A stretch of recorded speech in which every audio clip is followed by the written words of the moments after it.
Friends பாருங்கள், என்கிட்ட வந்து ஒரு சாஃப்டான ஃபேப்ரிக் இருந்துச்சு. அதை வச்சு நானே டிசைன் பண்ணி ஒரு அழகான ஒரு ஃப்ராக் மாதிரி தைச்சிருக்கேன் பாருங்களேன். ஒரு 15 வயசு பிள்ளைக்கு போடலாம். கீழே ஃபுல்லாக உங்களுக்கு ஃப்ரில் வச்சுருக்கேன். இங்கே அம்பர்லா மாதிரி சென்டரில் பாருங்கள், இந்த மாதிரி எலாஸ்டிக் வச்சுருக்கேன். தெரியுதுங்களா? மேலே வந்து ஸ்லீவ்லெஸ். ரொம்ப சிம்பிள் சிம்பிள் ஒர்க்கு தான். இது எப்படி பிளெயினாக கூட இதில் கொஞ்சம் ஏதாவது டெக்கரேட் பண்ணலான்ட்டு எனக்கு ஒரு ஐடியா கிடச்சிது. அதை நான் உங்களுக்கு சொல்கிறேன் இந்த வீடியோவில் எப்படின்னு பார்க்கலாம்.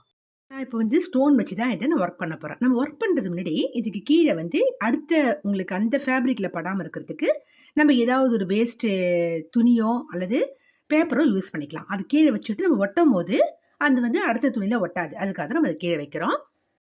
இப்போ பாருங்கள், நம்மகிட்ட அட்டையோ இந்த மாதிரி பத்திரிக்கை எதுவும் இருந்தாலும் அதை நம்ம இது கீழே யூஸ் பண்ணிக்கலாம்.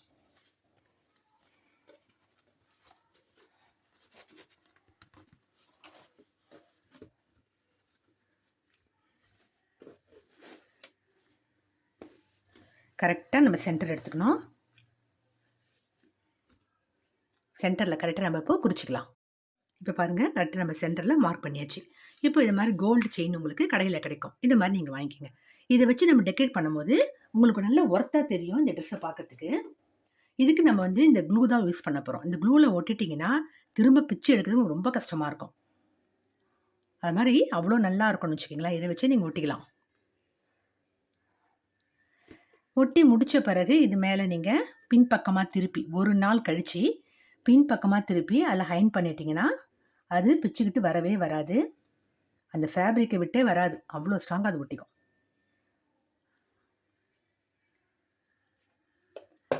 இப்போ இதில் இந்த ஒரு லைன் இப்படி கொடுத்துரும்.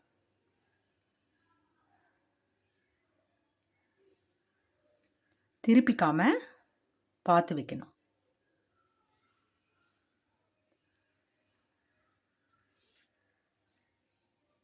அவ்வளோதான். இதை நீங்கள் கட் பண்ணி எடுத்துடலாம். இப்போ நெக்ஸ்ட்டு பாருங்கள், இது ஓரளவுக்கு உங்களுக்கு நல்லா காஞ்சிருக்கு. இப்போது இதுக்கு சென்டரில் இந்த மாதிரி ப்ளூ கலர் நான் யூஸ் பண்ணுறேன். ப்ளூவும் ஒயிட்டும் நம்ம யூஸ் பண்ணிக்கலாம். அப்போ கரெக்டாக நேராக வச்சு நீங்கள் ஒரு ஸ்கேல் நம்ம யூஸ் பண்ணிக்கலாம். ஃப்ரெண்ட்ஸ் பாருங்கள், ஒரு லைன் ஃபுல்லாக முடிச்சாச்சு. அதே மாதிரி இப்போது இந்த பக்கமும் நம்ம 1 by 1 தான். இப்போ இதுக்கு அடுத்து ஒயிட்டு, இதுக்கப்புறம் ப்ளூ. இதே மாதிரி எப்படி உங்களுக்கு நான் அடுக்கியிருக்கேன் பாருங்களேன். இந்த மாதிரி எவரெஸ்ட் ஷேப்பில் உங்களுக்கு நீங்கள் அடுக்கணும்.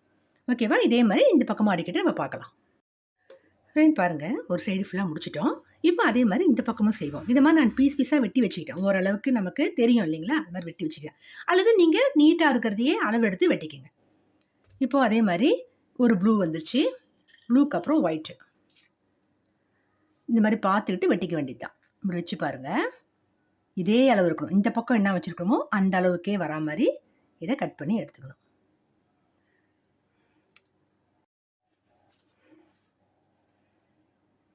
நீங்கள் இந்த அளவுக்கு டாட் வச்சுங்க. அப்போ உங்களுக்கு அது கரெக்டாக வந்துடும். நம்ம எந்த அளவுக்கு வச்சுருக்கோமோ அதே அளவுக்கு டாட் வச்சுங்க. கொஞ்சம் தாராளமாகவே வைக்கலாம். ஏன் நம்ம இதில் ஸ்டிச் பண்ண போகிறதில்ல, ஒன்லி ஸ்டிக்கிங் தான். ஸ்டிக் பண்ணுறாங்களே இது வந்துருமான்னு நீங்கள் நினைக்கவே வேண்டாம். ஒன்றே ஒன்று ட்ரை பண்ணி பாருங்கள். இந்த பால்லாம் உங்களுக்கு ஆல்ரெடி கடைகளில் கிடைக்குது. செயின், பால் செயின் சொல்லுவாங்க. இது வந்து ஸ்டோன் செயின் இந்த மாதிரி விற்குது. நீங்கள் வாங்கி பார்த்துட்டு எனக்கு ட்ரை பண்ணி பார்த்துட்டு உங்களுக்கு கமெண்ட்ஸில் சொல்லுங்கள் ஃப்ரெண்ட். ரொம்ப கஷ்டப்பட்டு தச்சிட்டுலாம் இருக்கிறத விட இதை மாதிரி நம்ம யூஸ் பண்ணிடலாம். ஃப்ரெண்ட்ஸ் பாருங்கள், செம்மையாக முடிச்சாச்சு. உங்களுக்கு மேக்ஸிமம் ஒரு 1/2 hour தான் ஆச்சு. நமக்கு இதெல்லாம் உங்களுக்கு கரெக்டாக நீங்கள் அளவு எடுத்து வெட்டிக்கிட்டிங்கன்னா அழகாக அடிக்கிடலாம். அதுக்கு நீங்கள் இந்த ஃபேப்ரிக் க்ளூ வாங்கிக்கோங்க ஃப்ரெண்ட். ட்ரை பண்ணி பாருங்கள். உங்கள் பிள்ளைங்களை வீட்டுக்கு உங்கள் பிள்ளைங்க இருப்பாங்களா, அவங்களுக்கு இந்த மாதிரி நீங்களே கவுன் ரெடி பண்ணி இந்த மாதிரி உங்களுக்கு சின்ன சின்ன டெக்கரேஷன் பார்க்கறதுக்கு அழகாக இருக்கும். இன்னும் இது நல்லா காய விடணும். பின்னாடி பாருங்கள், இந்த மாதிரி துணி கொடுத்துருக்காங்க பாருங்கள். அதிலே ஒட்டுது பாருங்கள். அதுக்காக தான் அந்த துணியில் ஒட்டோன்றதுக்காக தான் இந்த மாதிரி நம்ம பேப்பர் வச்சுக்கணும். அப்புறம் எடுத்திங்கன்னா வந்துடும். இது நல்லா காஞ்ச பிறகு பின்பக்கமாக திருப்பி போட்டு அயன் பாக்ஸ் வச்சு நீங்கள் நல்லா தேய்ச்சி விட்டுட்டிங்கன்னா நல்லா க்ரிப்பாக பிடிச்சிக்கும். ஓகே ஃப்ரெண்ட்ஸ், ட்ரை பண்ணுங்கள். தேங்க்யூ.